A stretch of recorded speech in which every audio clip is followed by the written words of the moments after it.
Hello বন্ধু hello বন্ধুরা, চলে এসেছি আরেকটা ভিডিও নিয়ে।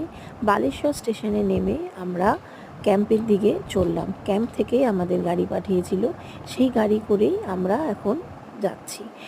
স্টেশন থেকে ক্যাম্প অনেকটাই দূরে, প্রায় আমরা 1 ঘন্টা যাত্রা করলাম। রাস্তা বেশ সুন্দর, চারিদিক তো সবুজে সবুজ, খুবই সুন্দর লাগলো। যেতে যেতে গল্প গুজব গান সব কিছুই হলো। এইবারে যখন আমরা ক্যাম্পে গিয়ে ঢুকলাম, নামলো সেখানে বৃষ্টি, যেন আমাদের ওয়েলকাম জানাচ্ছে বৃষ্টি। আমাদের ক্যাম্পের নাম ছিল ব্লু আইস। একদিক ছিল রেস্টুরেন্ট, একদিকে ছিল রান্নাঘর, আরেকদিকে অফিস ঘর।